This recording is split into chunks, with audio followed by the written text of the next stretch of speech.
Você já parou para pensar que uma das armas mais letais da história nasceu de um fracasso absoluto? Pois é, a gente costuma associar inovação a vitórias brilhantes, mas a verdade nua e crua é que o medo no campo de batalha força os engenheiros a pensar fora da caixa. Em 1941, a Alemanha sofreu uma perda brutal em Creta, e os soldados que sobreviveram voltaram com uma lição dura. Pular de paraquedas sem sua própria metralhadora era um convite direto ao desastre. Naquele caos, a fabricação de algo novo deixou de ser um luxo técnico e virou questão pura de sobrevivência. O que vou te mostrar agora é como uma catástrofe militar gerou uma máquina tão avançada que, décadas depois, ainda deixa especialistas de queixo caído. Fica comigo até o final, porque a engenharia por trás disso é tão perigoso quanto fascinante, e a história de como ela foi projetada vai mudar sua visão sobre a Segunda Guerra. E quando você descobrir por que esses caras eram obrigados a saltar de um jeito tão absurdo, bem, isso vai te deixar de boca aberta. Vamos lá! Imagina a cena. Céu nublado sobre Creta, 1941, e milhares de soldados alemães caindo do nada, de cabeça para baixo, braços estendidos como se estivessem mergulhando em um abismo. Parece cena de filme, mas era a realidade brutal da doutrina de paraquedismo alemã. Eles não podiam carregar nada maior que uma pistola no salto. O fuzil, a metralhadora, tudo ia em contêineres separados, amarrados às pernas ou lançados em caixas que se espalhavam pelo campo de batalha ao sabor do vento. O resultado, um poder de fogo que simplesmente não chegava junto com o homem. E quando o inimigo estava esperando, cada segundo contando, essa falha de construção logística virou uma sentença de morte para mais de 4.000 paraquedistas. Agora, pensa comigo, qual a lógica por trás de um salto tão arriscado? A resposta está na física e no medo. Se o paraquedista carregasse um fuzil longo nas costas, o impacto da abertura do paraquedas poderia deslocar a arma, causar lesões graves ou até emaranhar as cordas. Então, a solução foi radical: salte leve, recupere o equipamento no chão. Só que, na prática, isso significava correr desarmado em direção a um container que podia ter caído a 200 metros de distância, ou pior, nas mãos do inimigo. A fabricação de uma doutrina inteira em torno dessa limitação expôs uma vulnerabilidade fatal. Coragem não basta quando o equipamento não chega a tempo. E foi nesse cenário de caos e explosão constante que a necessidade de uma nova arma começou a ganhar forma. Mas aqui está o ponto de virada que muda tudo. E se o paraquedista pudesse saltar já com sua própria arma de rajadas de tiros integrada ao corpo?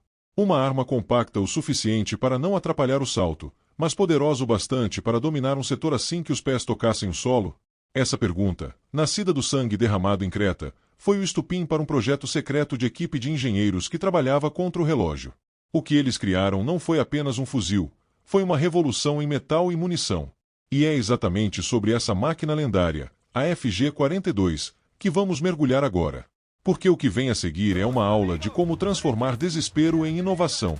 Fica comigo, porque a engenharia por trás disso é tão perigoso quanto genial. A Alemanha precisava de uma arma leve para o salto, mas letal no solo. Com o poder de fogo de uma metralhadora sem pesar nos ombros do paraquedista. Soava impossível, como pedir para uma porca leiteira botar ovos de aço. Mas a equipe de engenharia aceitou o desafio com a urgência que a guerra exigia, misturando criatividade técnica com a pressão brutal de um cronômetro zerando. O resultado foi uma fabricação que desafiou toda a lógica convencional da época, usando um ferrolho aberto para rajadas de tiros sem superaquecer o cano rapidamente, e fechado para precisão cirúrgica no modo semiautomático, tudo numa peça só. A coronha reta direcionava o recuo direto no ombro, anulando a física do recuo, evitando que o cano subisse como um cavalo assustado no meio da explosão. Esse design entregou a solução compacta que os soldados tanto precisavam cair, transformando a queda livre em uma missão tática sem o medo de ficar desarmado. Claro, a construção era complexa e cara, limitando a produção a poucas milhares. Mas a coragem de inovar num cenário tão perigoso transformou o projeto em lenda. E quando essa arma chegou às trincheiras de Monte Cassino, o inferno congelou. Quando a FG-42 finalmente chegou às mãos dos soldados em Monte Cassino, o campo de batalha ganhou um novo dono. As montanhas italianas eram um labirinto de pedra e gelo, perfeito para emboscadas e tiroteios prolongados. Ali, o poder de fogo compacto da arma se tornou a diferença entre recuar ou manter a posição sob pressão. Enquanto os aliados avançavam com tudo, os paraquedistas usavam as rajadas de tiros precisas para segurar as linhas. Era um jogo de gato e rato onde cada bala contava e a construção robusta do fuzil aguentava o tranco sem falhar. Mas a guerra não perdoa exageros, e o inverno rigoroso transformou aquela vitória tática em um teste de resistência humana. A equipe de combate precisava lidar com o frio que congelava os dedos e a neve que encobria os contêineres de suprimentos. Mesmo assim, a metralhadora leve continuava funcionando onde fuzis mais pesados travavam ou exigiam manutenção constante. A coragem de manter o fogo ativo nessas condições extremas mostrou que a doutrina alemã havia, enfim, evoluído. Cada explosão nas encostas deixava claro que a arma não era só um protótipo, mas uma peça vital na linha de frente. O que aconteceu em Monte Cassino ecoou direto para os campos da Normandia e para a Operação Stosser. Aqueles sobreviventes que enfrentaram o frio glacial acabaram se rendendo na véspera de Natal, exaustos mas com lições gravadas. A fabricação limitada nunca permitiu que ela mudasse o rumo da guerra, mas sua influência já estava plantada no futuro. Engenheiros do outro lado do oceano estudavam cada peça, anotando cada detalhe que tornava o design tão perigoso e eficaz. E é aqui que a história dá uma volta completa, porque essa máquina esquecida pela história acabou renascendo no Vietnã. O fim da guerra não enterrou o legado da FG-42, apenas adiou sua próxima missão histórica. Porque engenheiros americanos vasculharam os escombros em busca de segredos técnicos valiosos. Eles viram que a construção alemã unia leveza e potência de um jeito nunca imaginado antes. E decidiram fundir essa genialidade com a robustez da MG-42 para criar algo realmente novo. O resultado foi uma metralhadora que carregava o DNA do paraquedismo no próprio aço. Nascia então a M60, uma peça que dominaria as selvas do Vietnã com surpreendente facilidade, herdando o ferrolho lateral e o sistema de alimentação que otimizavam cada rajada de tiros no campo.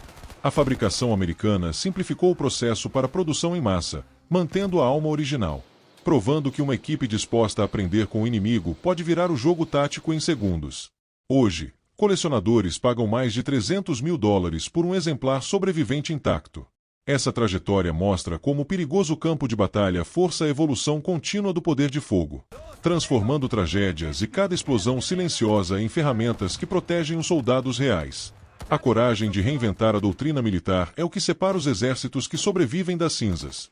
E a lição fica clara: inovação real nasce da necessidade urgente, não do conforto frio de um laboratório. Agora que você conhece a história completa, a pergunta é: onde a próxima revolução vai surgir? Depois que a poeira baixou, os engenheiros aliados perceberam que tinham ouro técnico nas mãos.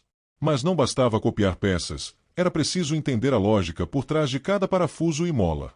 A fabricação original virou estudo de caso em academias militares de todo o mundo ocidental. Porque aquela construção inteligente mostrou como unir ergonomia e balística sem perder o poder de fogo.